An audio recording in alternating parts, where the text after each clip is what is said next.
Scott, thank you for being a guest. Appreciate you having me. Awesome. All right. So I first saw your stuff on the Simply Faster blog talking about agility drills. Then I saw a bunch of your posts and we're like, this is what agility drills should look like. And it's funny, I know Simply Faster recently is like redoing their blog, but I wrote an article a little while ago. I don't even know if it's been posted, but where a lot of people screw up with agility drills. And I was prompted to write that when I saw someone playing tag, holding like rolling a stability ball on the ground next to him. And like that was the rule. And I'm like, this is so far away from I think what we're trying to actually accomplish with these types of things. Um, so yeah, along with writing that article, I wanted to talk to you because I love the stuff that you do. So I guess let's first define agility versus change of direction, then we'll kind of go a little deeper into it from there. Yeah, I was going to say it's a spectrum. On one end is change of direction drills, right? And that's moving not straight ahead, but pre-planned, pre-programmed, or telling the kids exactly what to do, where to go, and how to do it. You're laying it out there. The opposite end of the spectrum is playing games, right? So it's there's coaches out there that just say, "Hey, we're going to throw the ball out and we're going to play trash can ball, or we're going to play ultimate frisbee," and that's our agility training for the day. And there's no rules, there's no structure, there's I'm not telling you how to do anything when we play those games. And somewhere in the middle, in my opinion, is where I consider agility training, where it's not as strict as purely change of direction work, but it's also not completely loose either. There's a reason and a structure behind what you're trying to do. So if we're trying to do a game or a drill, we might be working on a certain strategy. So if it's a creating and closing space drill, is there a better way to create that space? Is there a better way to close that space? Can we set up constraints and restrictions to get kind of the things we want out of it, the solution that we're looking for? Now, kids will surprise you and impress you with the way they solve some of these problems that you put in front of them. But I think as a coach, there's a way to structure a lot of what you're doing to work on certain things. And that's where agility training is. It's I'm trying to give you solutions that you can apply to this end of the spectrum, um, without just living on this end and not just being completely stuck down here in a very rigid and structured way on the change direction end. There's that sweet spot in the middle. For sure. And I'm not opposed to playing games and doing things for the purpose of buy-in or a warm-up or like having fun at the end of the session. But if I have strictly 1 hour with somebody, to me, that's some of that is just wasted time where I could be doing something a little more structured. All right, so let's talk about how how are you choosing the drills? And you can even give some specific examples if that's helpful. How are you choosing the specific drills? Is it based on position, um, based on just defense versus offense? Like I guess how do you kind of go about that? Yeah. So in my primary sport is football. So I will use a lot of football examples and things like that. We have certain categories of drills that we're looking for. So one of them being like a race and chase. So one person is you're either racing each other or you're chasing after somebody. So primarily you'll see that for us more on an acceleration day because the number one strategy to get away from somebody is to accelerate, and the number one way to chase somebody down is to accelerate. So you'll see that. Now 100%. Yeah. we'll put elements of change of direction in there and things like that. But race and chase is primary for us an acceleration thing, but there's still an agility component in there. Now the opposite is on our change of direction kind of theme day. You'll see a lot more of what we call scores and stops. So an offensive player has to try and score. And now that could be getting an object into a goal. It could be to cross into a certain zone, whatever the definition of scoring is in the context of that drill. And then obviously as a defender, it's to stop them. So you need to move in a way that's not going to let them do what they want to do. So when we're thinking about scores and stops, there's a lot of different variables or levers we can kind of pull to make drills easier or harder.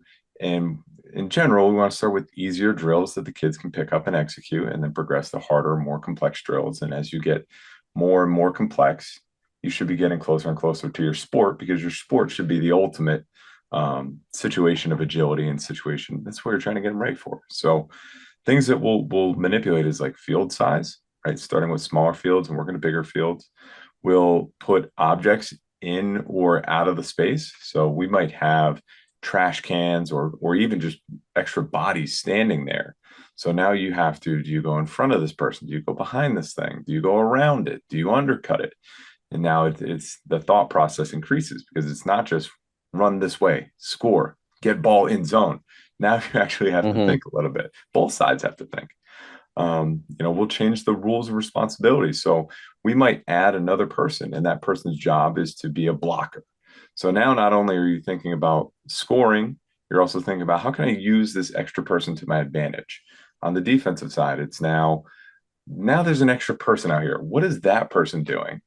As well as, what is the person with the ball doing? Now you can't just think about the person with the ball, because if you do that, you're going to get blindsided. So again, increasing thought process there. And then the more people you bring into the mix, the more challenging it is. So 2v2 versus 1v1. Um, those are all just different variables. And then the speed that will do it as well. So are we starting with two people that are standing in place and then have them go? Or do we have both those people moving at the start? So they're going into this drill with a little bit of speed and momentum. And then the first thing they have to do is decide to keep that momentum or change directions and slow down. And so there's a lot to it. And that's the fun problem for me to have, is to figure out, okay, what are we doing this week? Who's doing these drills? Because in football, there's so many different people. Like the big guys aren't going to do some of these large open space drills that we have. But there's certain drills that are probably better for the big guys to be doing. So laying all that out, and that's why I get paid what I get paid, and that's why, that's my job, is to figure out what are going to be the best drills for each guy, and how do we progress them to a place where their agility is really tuned up going into uh, the next season. I like the scores and stops. I know, like that's probably like the main type. I know a lot of people see the stuff I do, and it's like a ton of change of direction work. I don't post a lot of the agility work that I'm doing with athletes, and for the most part, it's all one versus one, because I'm thinking like I want to see somebody create space or take away that space. Um, so along with like scores and stops, the only other thing that I like to do that might be just slightly different is win by a certain amount of space. So you're not necessarily like, as the defensive player, you're just trying to maintain that space the whole time. And the offensive player, you're trying to get like a yard and a half of space by the time the drill finishes. But I love those things. You talked about complexity within the drill. What would you say is like the limit of complexity that you might have within an agility drill? And I say that because I've seen some other drills where like 5 on 5, 6 versus 6, and watching it a few times, I don't even know what the rules might be for what is trying to happen out there. Um, so what is the limit as far as you're like, all right, this is too far kind of from what I'm looking to get out of this?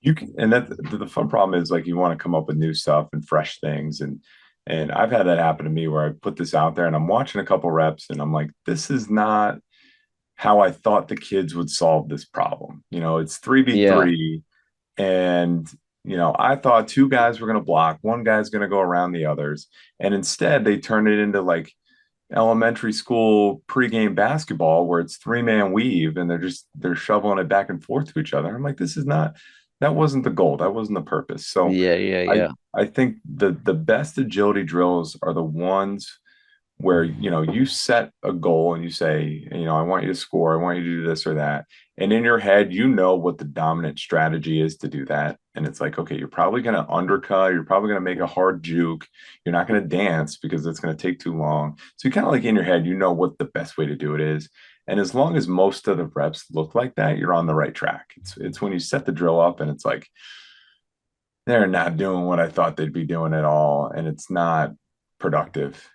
Sometimes it's fun. Don't get me wrong; the kids are having a blast and it's Yeah. awesome. But like, as a college strength coach, that's the thing that I go back and forth on. Is I love games, I love having fun, but I also need to justify what I'm doing. I need to be able to prove that what we're doing is helping us get better. And if coach is like, "Well, what'd you do?" and we just played 5 on 5 and we had a blast, but I can't like explain what we worked on. That's not good for me. So as long as the drill is kind of going the way you intended, I think you can keep it in there and keep trying it.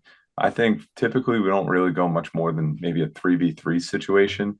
Um, Once you start getting too many people, it starts getting a little screwy. Unless we're doing like team wide, we'll play the ultimate frisbee with like a kickball or something like that, just or a handball type stuff. Like we'll do that like once in a blue moon, throw them a Yeah, but bone. even so, like those games still end up going back to kind of like one versus one. Everybody's matched up with somebody. Yeah, the It's not dominant necessarily like strategy, they play man team defense. strategy. Yeah, They're not setting up a zone. They're not doing those things. Yeah. So it ends up being yeah, 1v1 anyway. It's just with more people in a bigger space. And I don't like it because there's too much standing around.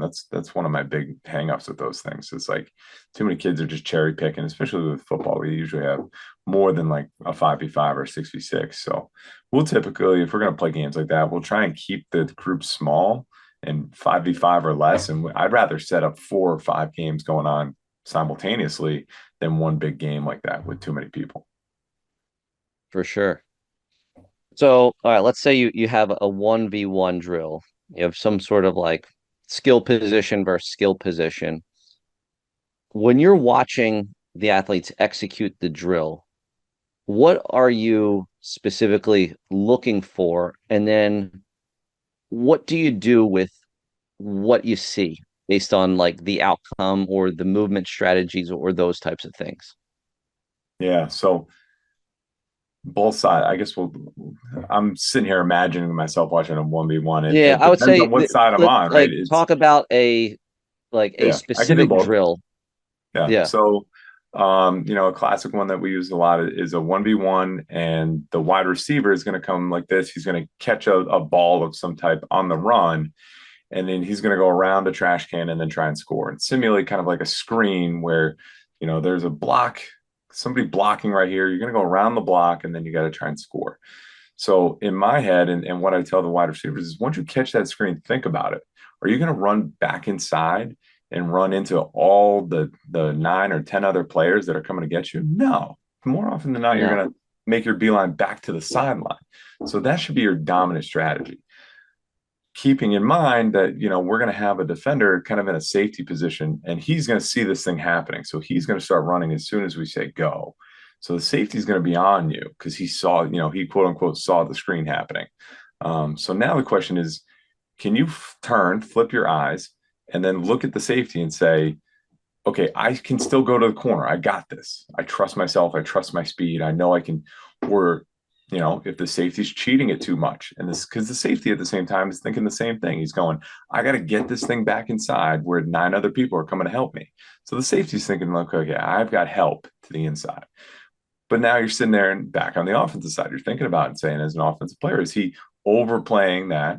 And can I put one foot in the ground and cut back inside? Just a small jab cut, I'm back upfield.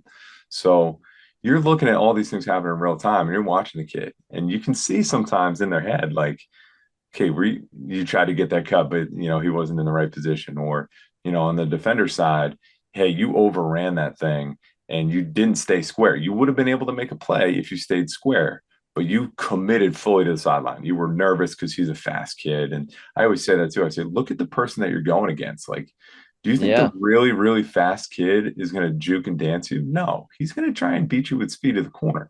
So then if you overplay it, you turn your hips, he might actually cut back. So you just got to stay square.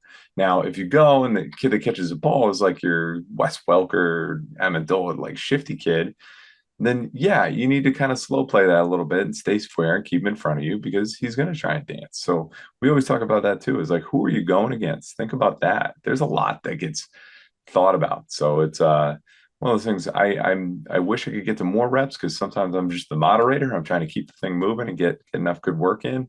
But that's the great thing about our program and our guys here is that they do a great job of coaching each other up.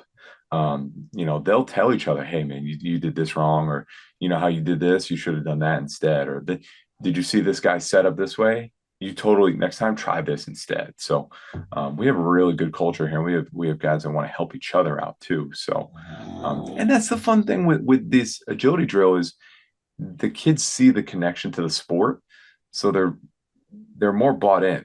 they don't see that when you're just playing handball or ultimate frisbee. Like they don't see the connection. And that's why I prefer these drills over just playing games the whole time, is because it creates a better and lasting connection to agility work because it relates more to the sport. I agree. There's an intent behind the movement, behind the decision. Um, And I help a lot of high school programs out as well. And I hear the same thing from them is again, kids get faster, not only when you just work on speed and getting them stronger and doing speed work, but when you get them to do all those thoughts that I just had in my head and you can get them to do that faster, that's how you get real game speed, is because you made decisions faster, you executed faster, and you followed through. And for a high school kid, if you played multiple sports, you don't get a ton of chances to practice this because once you get into the season, you're so focused on, oh, okay, we got to run our plays, we got to work on this. The individual time you get in high school is so few and so limited.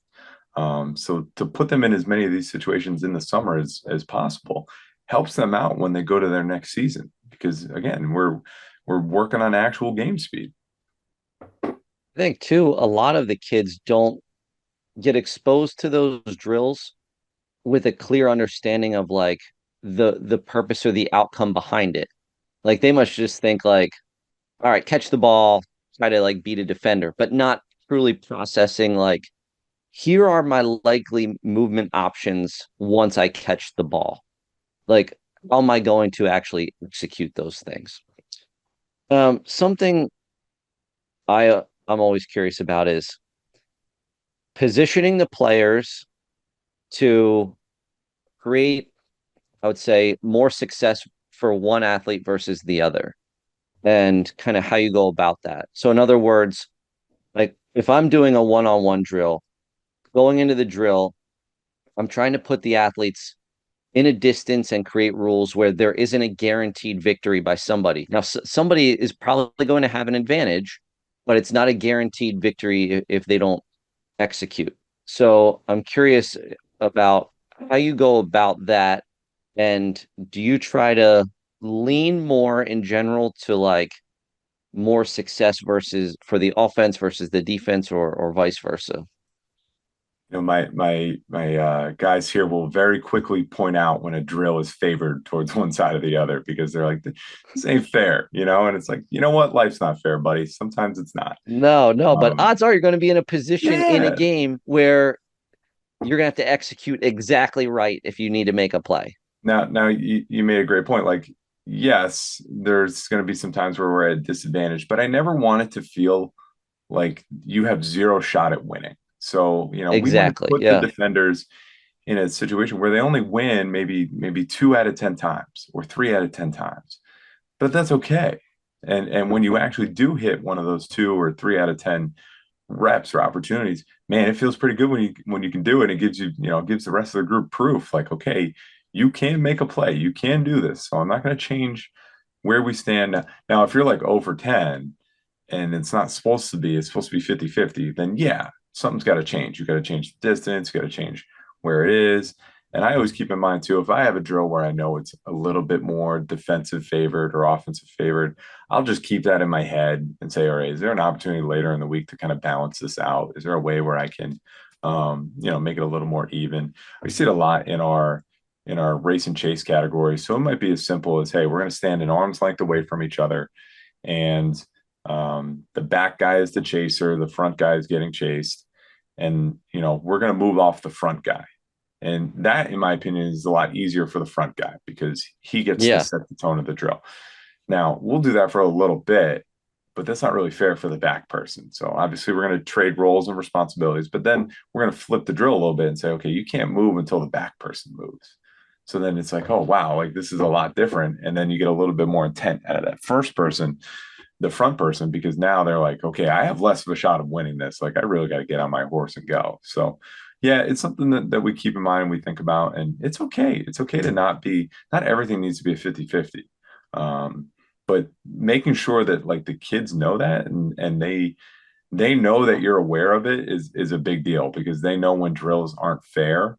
And if they feel like it's been done to them on purpose and it's an injustice, then they're not happy about it. So I will clearly tell them like this drill is not is really hard for the defense, but we're going to keep it there because I think you guys, if you work on it, you can get better at it. For sure. Now, I've seen videos of your guys wearing like the chest things to like track data and things like that.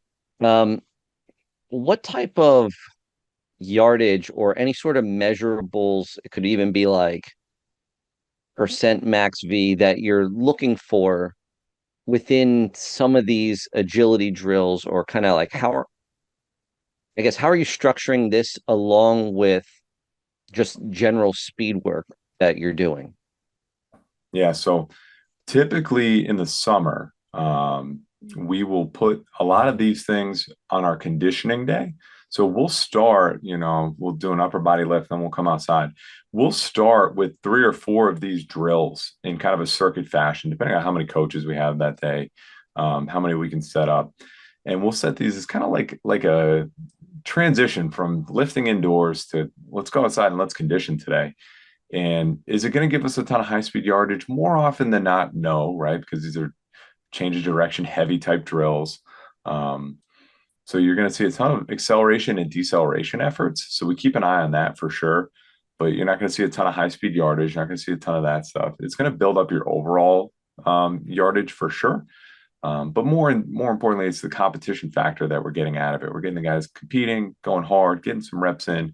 Feels like practice a little bit when they have to go to this drill. Okay, after 5, 6 minutes, okay, rotate, go to the next drill. You have to pay attention again. You got to hear the instructions, get after it, and it's a little, just in my opinion, a little bit more fun than going to, let's say you rotate to the next station and it's just 5, 10 5s for 5 minutes straight. Like it's kind of a brainless activity. And yeah, you can compete. Yeah, you can try and win every 5, 10 5, but the That kids gets get old grind. fast. Yeah, Yeah. it gets old fast, so they don't like to do that. So let's do that.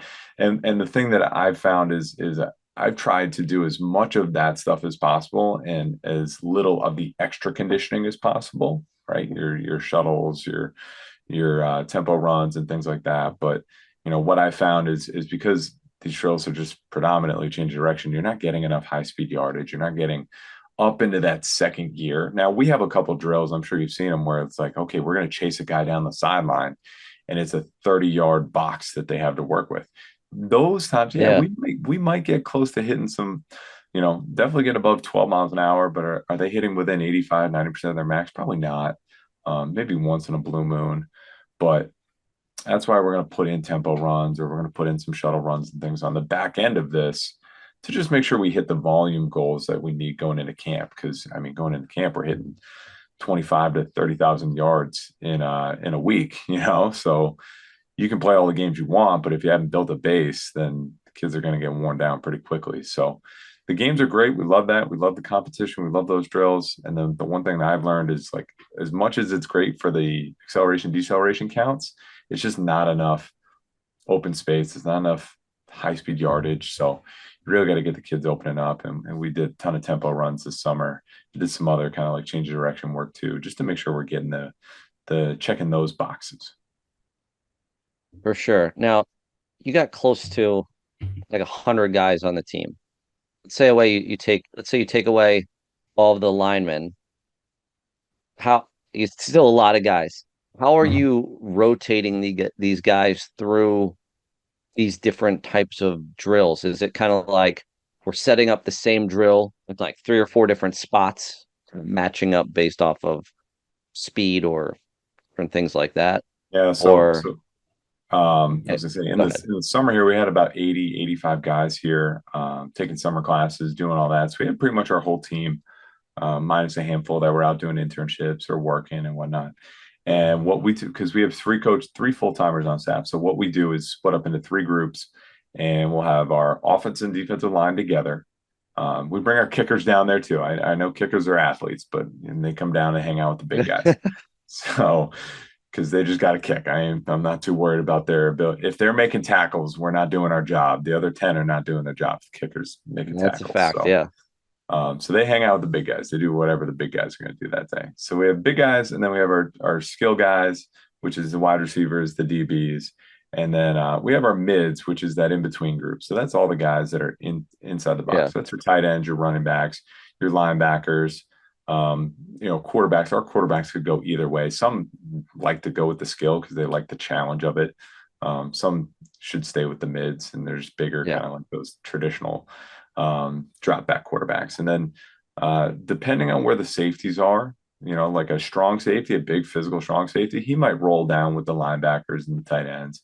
Whereas our free safety, who has to run and be a little bit more in the open field, he'll go with the skill guys. So we have those three stations set up. We have a whole football field to work with. So I might start with the bigs. One coach is going to start with the mids. One coach is going to start with the skill. We set those drills up and then we rotate through.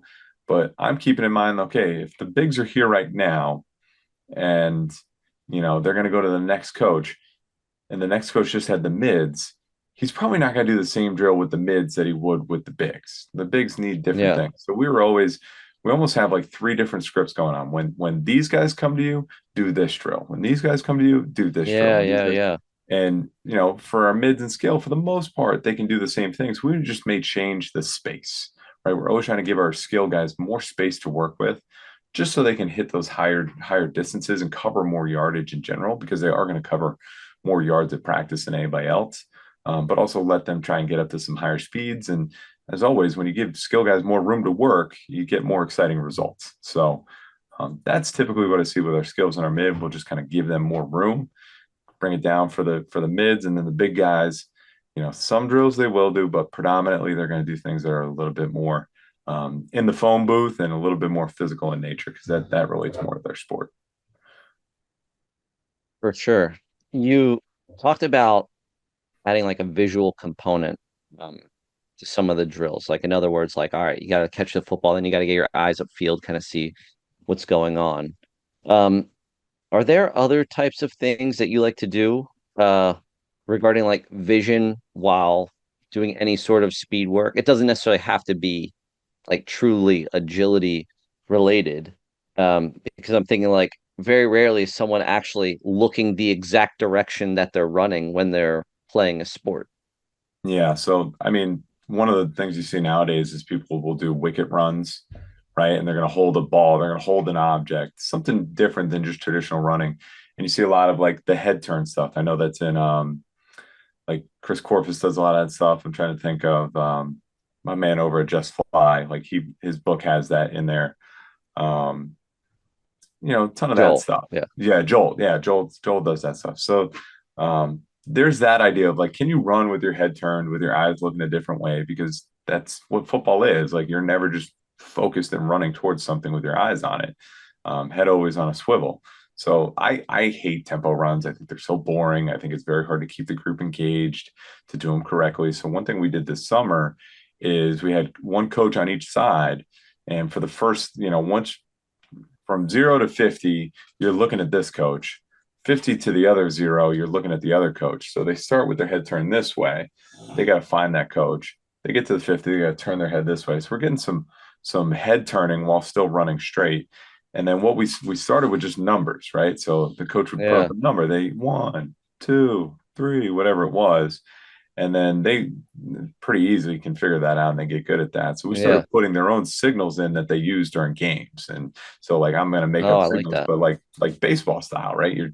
And so they're Yeah. calling it out, and it's whatever it is. Larry, Mo, Curl, whatever they're using for names.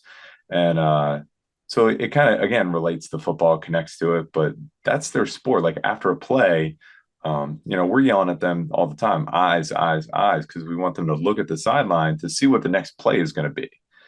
But they can't just stop and look. They have to be jogging back to the huddle, jogging back to their position. So why not have them kind of like work on that at the same time? And it distracts them from the fact that they're doing tempo runs. And then next thing you know, they settle Yeah. into the actual speed that you want them to run those tempos at.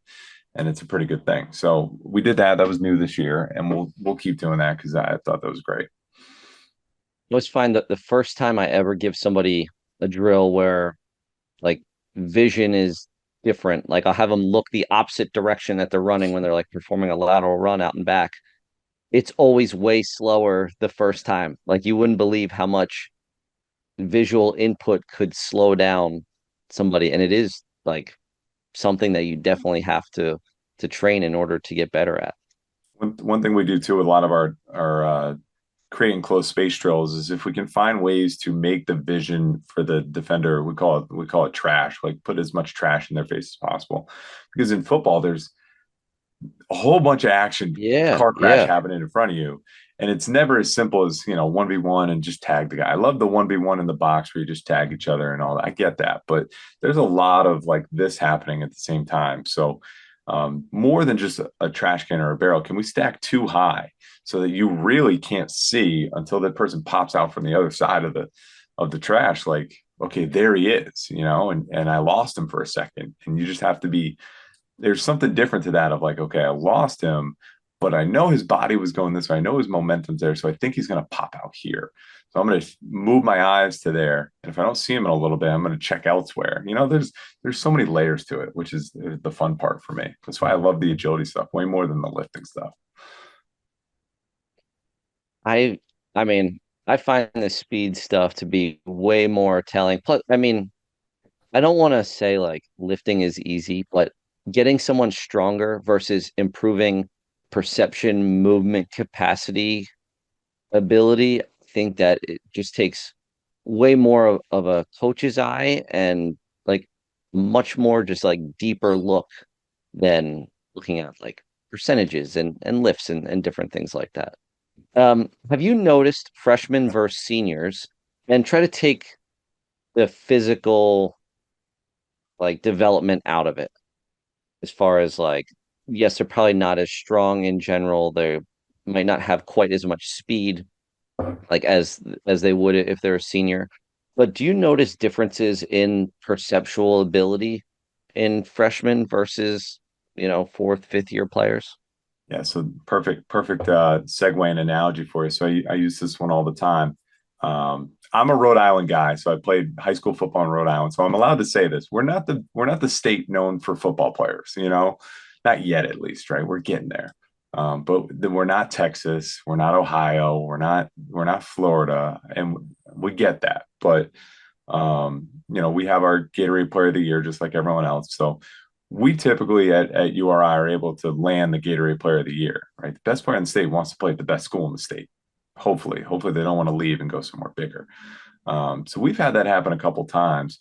And in Rhode Island, if you're the Gatorade Player of the Year, you're probably bigger, faster, stronger, and you're just dominating the competition. And we've had that happen where a kid came in Rhode Island, he was dominating everybody, but now he's the big fish, or he was the big fish in the small pond.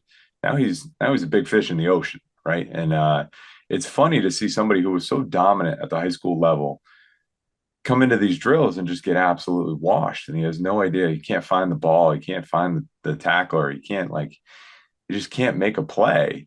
And it's funny you had that conversation with him. His strategy in high school was I'm bigger, I'm faster, I'm stronger.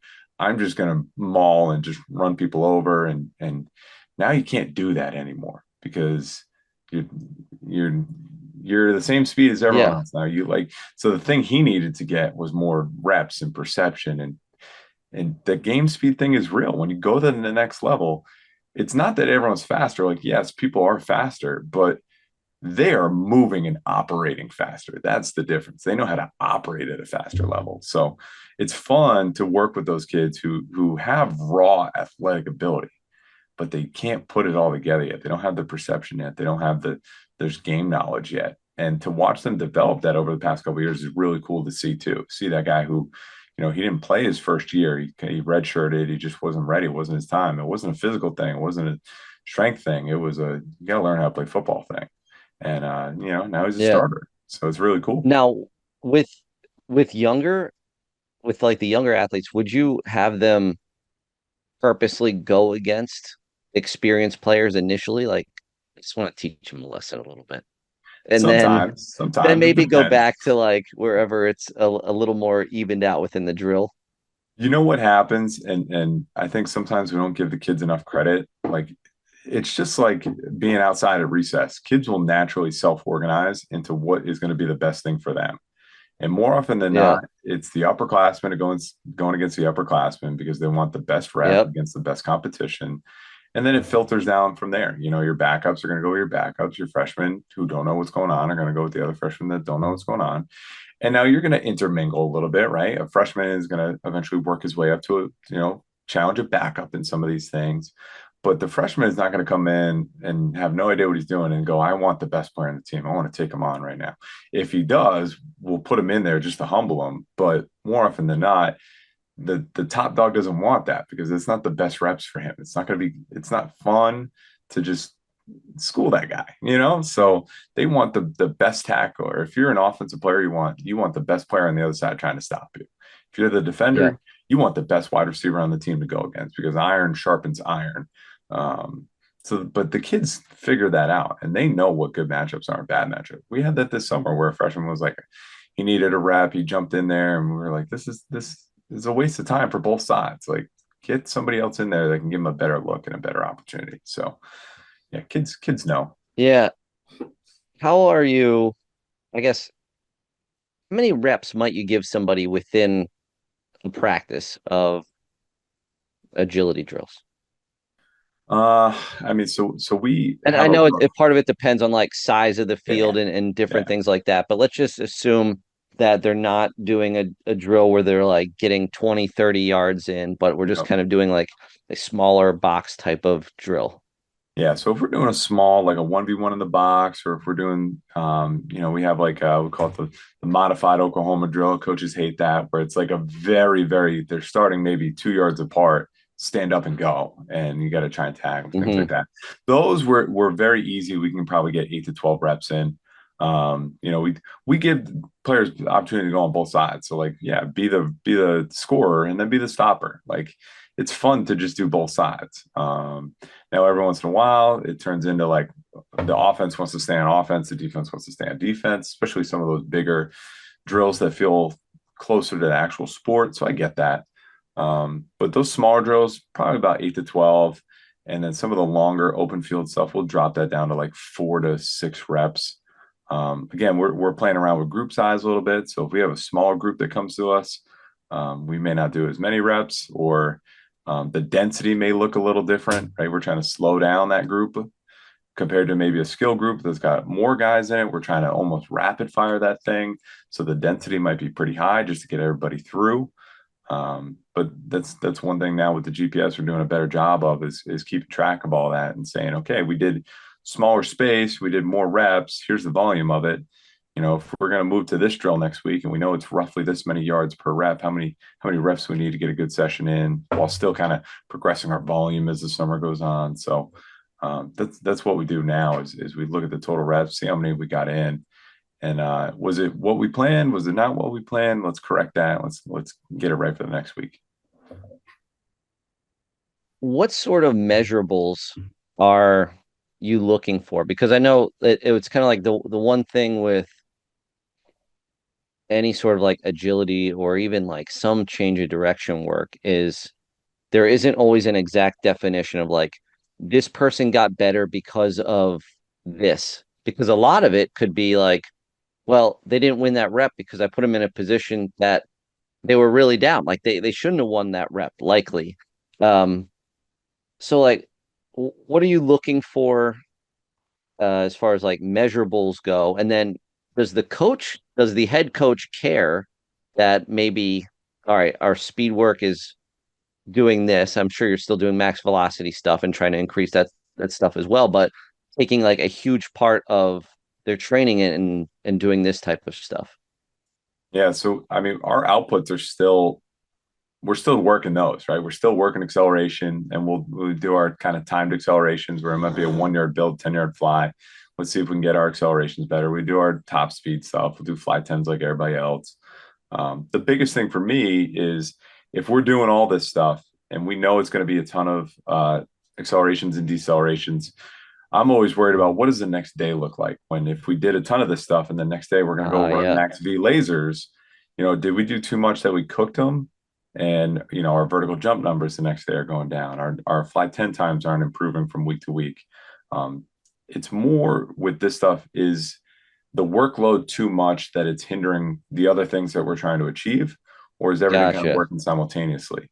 For the most part, my head coach doesn't care as long as his big thing is he wants to see effort and he wants to see them finishing the drill. And I agree. Like Yeah, I hate 1v1 where they just tag each other and then they just walk away. And it's like, you will not be doing that in a couple weeks of practice. You will be running away. Yep. So let's start Yep. practicing that habit now. Again, just like competition, it's a habit. So, do you win and do you stand there and celebrate, or do you win and get out of there and get back in line and get ready for the next one? So those are the things that he cares about. And so we really try and emphasize those as well.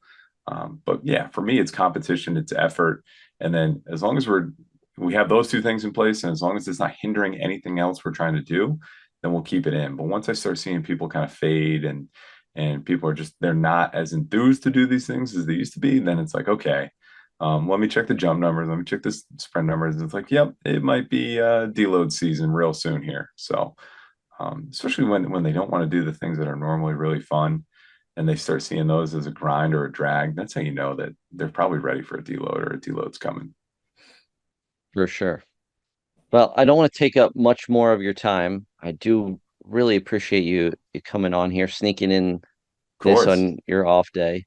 Um, can you tell anyone listening where they can find you, like products you have, yeah, anything like that? Yeah, so I mean, social media is the easiest one. Instagram and Twitter, just type my name in. It's probably the first. Hopefully, it's the first one that pops up by now. Hopefully, I've done a good enough job. Um, I have an email list there. If you reach out to me, I'll get you on the email list. I'm trying to. I have called Leech letters, so I send out a whatever's on my mind every Saturday. Put that out there, and usually it's got some good information in it. But I think the most relevant thing to what we talked about today is probably that course that I was talking about, scores and stops. So um, more than just because coaches would hit me up and say, "Oh, I love that drill. Can you send me the drawing or send me how to do that?" And I got tired of doing that for every single coach. So what I did is I put them all in a big YouTube library. And more importantly, I went back and I explained each one. So if you're the coach and you want to do 2v2 with a trash can and this and that, here's how you set it up. Here's what it looks like. Here's 5 reps. And then I'm voiceover and I'm talking about what they're doing well and what they're doing wrong in the 5 reps. And so we did that for like 40 plus drills. And then more importantly than that, I set up how do you lay this out over the course of 8 to 10 weeks, whatever time your off season is. Yeah, Are you going to start right away with 3v3 sideline chase, whatever? No, that's way too complex. Let's start with this in phase one. So I'll give you 12 exercises you can do in phase one. Here's the sets and reps I would use if I was working with football players. Boom, boom, boom. Here's phase two. Here's some new drills. Let's go over them. Here's phase three. So I've gotten really good reviews, really good feedback on that. And it's a way of building up your library if you need more drills and more agility specific things to work on, but also the how and the why behind it too. That way you can go in and if you have your own drill, you can set it up and rock from there. awesome. Well, thank you so much, Scott. Really appreciate your time. Of course. Thanks for having me.